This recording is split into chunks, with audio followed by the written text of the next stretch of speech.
ఓ రాకాసి మృగం కోసం వేట ఊపందుకుంది. లోచ్నెస్ అనే వింత జీవి కోసం ప్రపంచ దేశాలు ఏకమయ్యాయి. వందలాది మంది రంగంలోకి దిగారు. నెస్సీ అని ముద్దుగా పిలుచుకున్న ఈ రాకాసిని కనిపెట్టాలని అన్వేషకులు నాసాను కూడా సాయం కోరారు.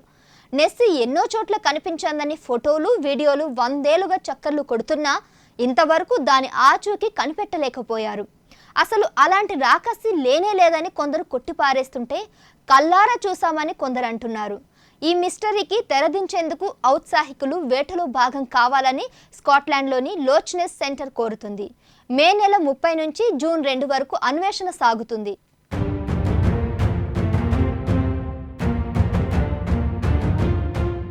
లోచ్నెస్ డైనోసార్ను పోలిన భారీ జీవి. ఇది స్కాటిష్ హైలాండ్స్ ప్రాంతంలోని లోచ్నెస్ మంచినీటి సరస్సులు ఉంటుందని చెప్తారు. నెస్సీ మెడ జిరాఫీ మెడల చాలా పొడుగు. దీనికి 2 మూపురాలు ఉంటాయని, ఎప్పుడూ నీటిలోనే ఉండడం వల్ల అవి కనిపించవని అంటారు. లోచ్నెస్ గురించి వేల ఏళ్లుగా బోలెడు కథలు, కథనాలు ఉన్నాయి. లోచ్నెస్ ఫోటో అంటూ 1934లో ఓ ఫోటో వెలుగు చూసింది. బ్రిటన్ గైనాలజిస్ట్ రాబర్ట్ కిన్నెత్ ఈ ఫోటో తీశారు. అందులో మెడపైకి పెట్టి నీటిలో ఈదుతున్నట్లు కనిపిస్తున్న జీవి ఉంది. ఫోటో బ్లర్గా ఉండడంతో దీన్ని ఫేక్ అని అన్నారు. తరువాత కాలంలో నెస్సీవి అని చెప్పే ఫోటోలు, వీడియోలు తామర తంపరగా పుట్టుకొచ్చాయి. అవన్నీ ప్రచారం కోసం వడ్డీ వార్చినవని నిపుణులు కొట్టిపడేశారు. నెస్సీని స్పష్టంగా చూపే ఫోటోలు, వీడియోలు ఎవరూ తీయలేకపోయారు. సముద్ర జంతువులను నెస్సీగా పొరబడి ఉండే అవకాశం ఉందని నిపుణులు చెప్తున్నారు. స్కాటిష్ ఐలాండ్స్లో భారీ ఈల్ చేపలు ఉంటాయని, వాటిని నెస్సీగా పొరబడుతున్నారనే వాదన ఉంది.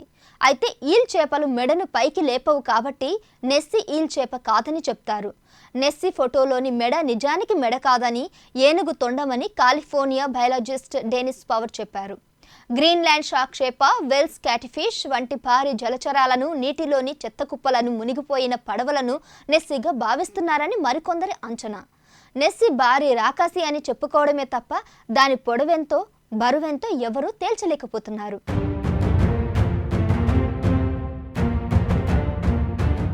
అసలు ఉందో లేదో తెలియని నెస్సీకి ప్రపంచవ్యాప్తంగా కోట్లాది అభిమాన సంఘాలున్నాయి.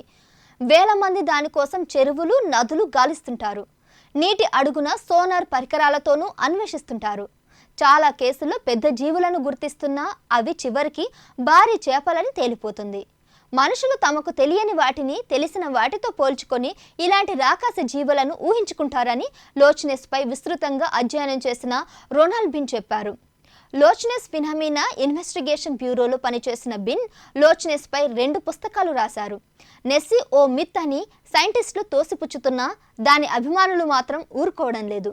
లోచ్నెస్ సెంటర్, లోచ్నెస్ ఎక్స్ప్లోరేషన్ సంస్థలు గత ఏడాది వందలాది వాలంటీర్లతో వేట సాగించాయి.